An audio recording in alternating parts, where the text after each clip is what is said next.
It was close to 2 a.m., and I was cutting through a long stretch of highway that wound between farmland and thick woods.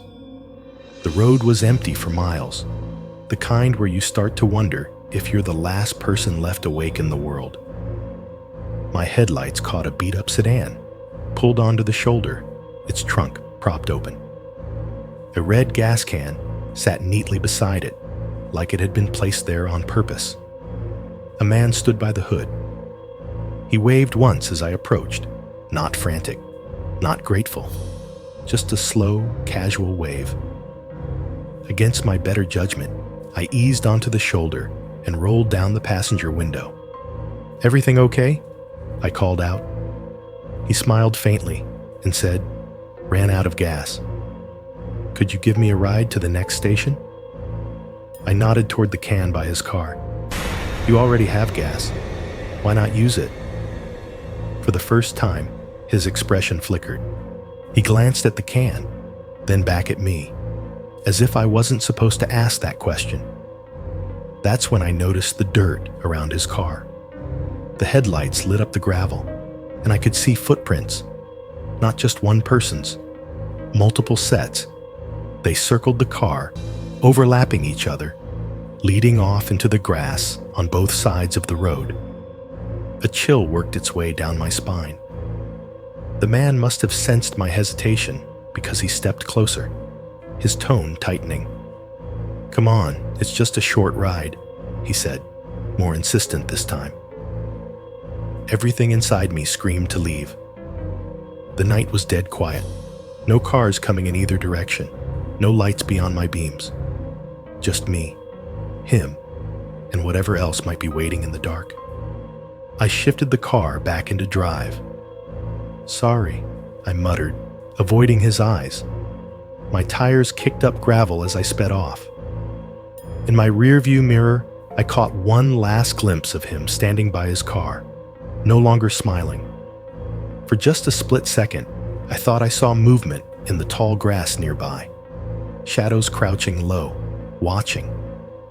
I didn't slow down until I reached a brightly lit gas station 20 miles later. My hands were shaking so hard I could barely hold the wheel.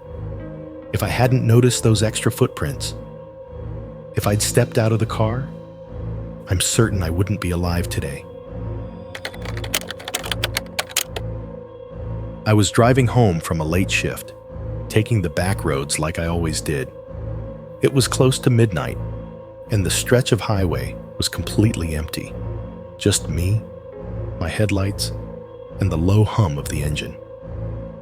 I had stopped at a small gas station earlier, one of those rundown ones with buzzing fluorescent lights and a single bored attendant. The kind of place where you feel watched even when nobody's around. I filled up, grabbed a coffee, and headed back on the road, happy to be almost home. A few miles later, I started to get that feeling. You know the one. Like someone's eyes are burning into the back of your head. It didn't make sense. The car was locked. I'd been alone since leaving the station. Still, the air felt different, heavier somehow, like the atmosphere itself was pressing down on me. I tried to shake it off, but curiosity got the better of me. I glanced into the rearview mirror. My breath caught in my throat. For the briefest moment, illuminated by the faint red glow of the dashboard, I saw a shape in the back seat. A person, sitting there, perfectly still. I whipped my eyes back to the road, my chest tightening. My mind raced, searching for an explanation. Maybe it was just a shadow from the headrest, or the way the dim light caught my jacket. But deep down, I knew I hadn't imagined it. Because just seconds later, I heard it.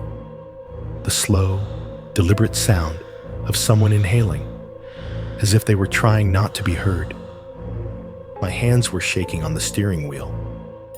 Every instinct screamed at me not to look again, but I couldn't ignore the sound. My phone was in the cup holder, and I reached for it as quietly as I could.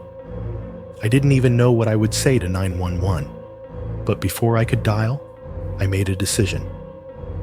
I pulled off at the very next exit and sped into the parking lot of a 24-hour diner, its bright lights like a lifeline. I killed the engine, flung the door open, and bolted inside without looking back. When the police arrived and searched the car, they told me it was empty.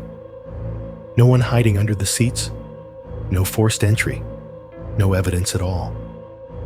But when I got back in, I noticed something.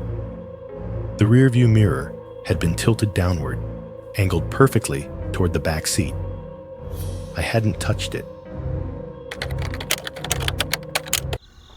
I'd chosen to camp alone that weekend, several miles from the nearest trail, in a clearing surrounded by dense trees.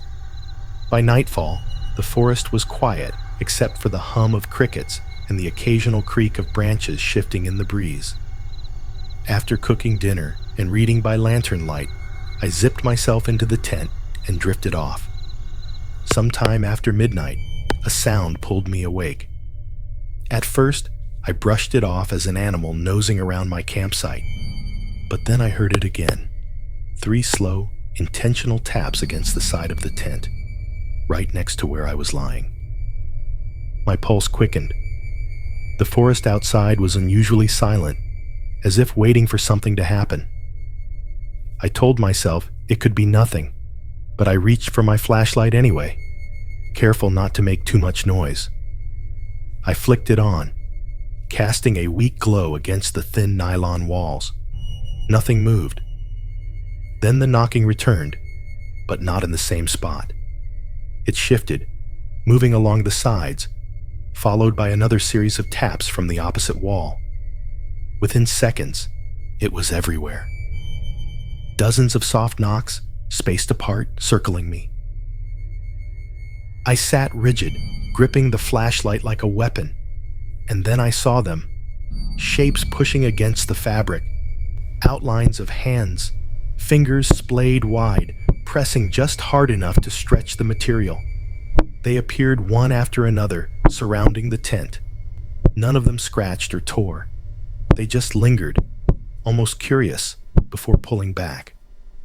The air inside the tent grew suffocating. Every sound outside had vanished. The only thing I could hear was my own breathing, uneven and loud in the heavy silence. After what felt like forever, the hands stopped. The tent walls relaxed, and the forest slowly came alive again with the distant call of insects. I stayed awake until the faintest hint of light crept through the trees. When I finally unzipped the flap, the campsite was pristine. No tracks, no broken branches, no sign of life at all. But in the daylight, I noticed faint smudges across the nylon, greasy hand-shaped stains scattered on every side. I left immediately, and I've never camped alone since.